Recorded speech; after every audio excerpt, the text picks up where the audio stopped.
Dans peu de temps, l'Algérie va tracer une nouvelle colonne vertébrale à travers le Sahara, un axe routier gigantesque capable de transformer le commerce africain, d'ouvrir des portes stratégiques vers le Sahel et de redonner vie à des régions isolées depuis des décennies.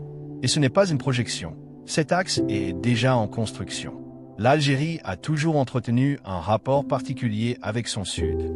Un espace immense, riche, traversé par des routes essentielles mais trop souvent isolées, difficile d'accès, limité par des infrastructures vieillissantes ou inexistantes.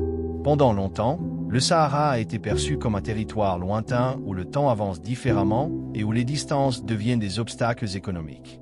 Pourtant, c'est justement là que le pays a décidé de lancer l'un de ses projets les plus structurants. Une autoroute moderne, profonde, continue, capable de relier le nord productif au cœur stratégique du désert. Cette décision n'est pas le fruit du hasard. Le Sud n'est plus un arrière-pays abandonné.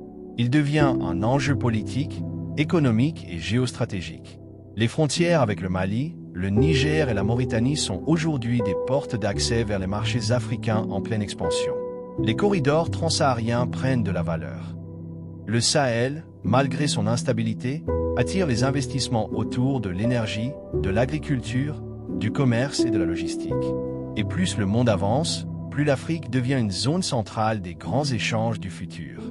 L'Algérie veut être au cœur de cette dynamique, pas à l'écart. L'autoroute du Sud profond a donc été pensée comme une infrastructure de rupture.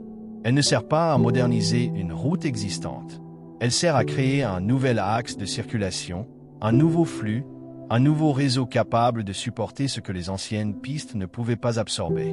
Des tonnes de marchandises, des milliers de véhicules, des convois militaires, des camions logistiques, mais aussi la circulation civile qui relie les grandes villes du Nord au nouveau pôle du Sud. Le tracé est spectaculaire. Il relie le centre du pays à Tamanrasset, descend jusqu'à N'Guézam, ouvre le corridor vers le Niger. À l'ouest, il étend ses ramifications vers Tindouf et la frontière mauritanienne. À l'est, il connecte les zones sahariennes vers Ilizi et Djaneh. Le but n'est pas simplement d'avoir une route, c'est de créer une colonne dorsale, un axe transnational qui redéfinit totalement la mobilité dans la région. Sur le terrain, la transformation est visible. Des sections entières sont déjà bitumées, les travaux de terrassement sont massifs, les ponts avancent, les équipes travaillent en continu. Les villes autrefois considérées comme trop éloignées deviennent accessibles en quelques heures seulement. Les distances se compressent, les temps de transport diminuent, les échanges se fluidifient. Mais ce projet va bien plus loin qu'une route saharienne. Il participe à une stratégie nationale, connecter les ports du Nord au marché du Sahel. Donner au pays un rôle central dans les échanges continentaux. Sécuriser les flux, dynamiser les zones frontalières et surtout positionner l'Algérie comme un acteur logistique incontournable à l'échelle africaine. La construction d'une autoroute dans le Sahara n'a rien d'un chantier classique. Ici, tout est différent. Les distances, les températures, les matériaux, la logistique, la sécurité, le rythme de travail. Ce projet est une démonstration de savoir-faire, d'endurance et de maîtrise technique. Derrière chaque kilomètre bitumé, il y a une mécanique gigantesque qui doit fonctionner sans interruption. La première contrainte, c'est le terrain. Le Sud profond n'est pas un désert uniforme. Il alterne d'une mouvante, plateaux rocheux, vallées asséchées et zones extrêmement dures. Pour construire une autoroute fiable, il faut terrasser, stabiliser, compacter, drainer et s'assurer que le sol puisse résister pendant plusieurs décennies. Les ingénieurs algériens travaillent sur des fondations épaisses, des mélanges adaptés aux fortes chaleurs et des géotextiles capables de réduire l'impact des mouvements du sol. Chaque portion est calculée avec précision pour éviter les fissures rapides. Ensuite, il y a la question des températures. Le bitume classique ne tient pas sous 55 ou 60 degrés. Le projet utilise donc des enrobés spéciaux enrichis testés pour résister aux chaleurs extrêmes et éviter l'affaissement. Les travaux se déroulent souvent la nuit lorsque la chaleur descend à des niveaux acceptables pour les machines. Cette gestion thermique est au cœur du chantier. L'autre défi majeur, c'est l'approvisionnement. Transporter du ciment, de l'acier, du carburant, des machines ou même de l'eau dans ces zones isolées demande une organisation millimétrée. Des convois logistiques partent chaque jour depuis le nord pour alimenter les bases du sud. Des stations temporaires sont installées au milieu du désert pour stabiliser les opérations.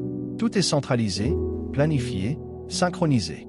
À proximité de ces bases, Des ateliers mobiles assurent la maintenance des machines tandis que des unités de stockage itinérantes permettent de réduire les temps d'arrêt et d'éviter les ruptures d'approvisionnement, même dans les zones les plus isolées. Mais la grande innovation du projet, c'est l'intégration du numérique. Des drones surveillent l'avancement. Des capteurs analysent la qualité du sol. Des stations GPS permettent de tracer chaque segment avec une précision chirurgicale.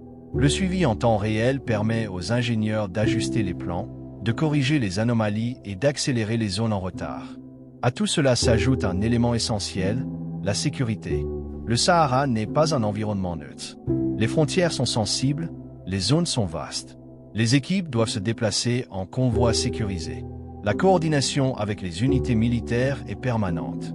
Cette collaboration entre l'armée, les ingénieurs et les entreprises est l'un des piliers qui permet au chantier de rester fluide, stable et protégé. Enfin, il y a l'impact local.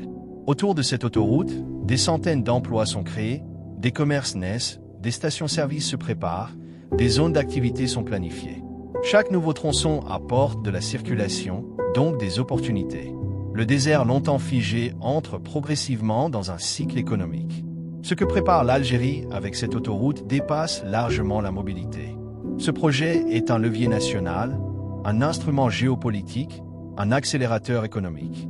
Il redessine la place du pays dans la région et ouvre des perspectives qui il y a quelques années encore semblaient impossibles. Le premier impact, c'est l'intégration africaine.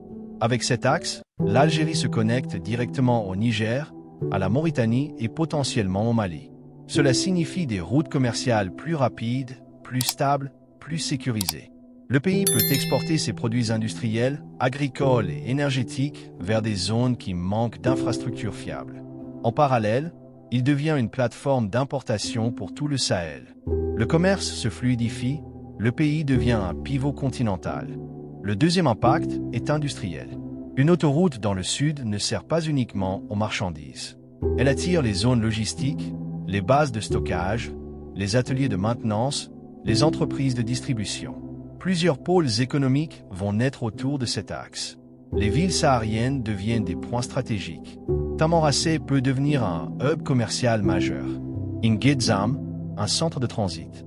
Tindouf, un carrefour vers l'Afrique de l'Ouest. Le troisième impact concerne la sécurité nationale. Une route moderne, surveillée, éclairée, entretenue permet des déplacements militaires plus rapides. Elle facilite la surveillance des frontières, la lutte contre la contrebande et les mouvements illégaux. Le Sud, longtemps fragmenté, devient plus accessible, plus maîtrisé, plus stable. Le quatrième impact touche directement les citoyens. Les déplacements deviennent plus simples, les denrées circulent plus vite, les coûts baissent, les services publics deviennent accessibles. Hôpitaux, universités, administration, une route change la vie. Une autoroute en change 1000. Le dernier impact est symbolique. Le désert cesse d'être une frontière intérieure. Il redevient un espace stratégique, un moteur, une zone où le pays construit son avenir au lieu de le subir. Cette autoroute n'est pas seulement un chantier, c'est une vision. Une vision où l'Algérie s'affirme, s'étend, se connecte et se projette vers l'avenir. L'autoroute du Sud profond n'est pas un simple projet routier. C'est un repositionnement national, un nouveau souffle pour le désert, un corridor stratégique qui relie l'Algérie à son avenir africain, un chantier massif qui transforme une frontière en opportunité. Si cette vision de l'Algérie du futur t'a parlé, like la vidéo, abonne-toi et laisse un commentaire pour nous dire de quel wilaya ou de quel village tu viens. Je lis absolument tous les commentaires.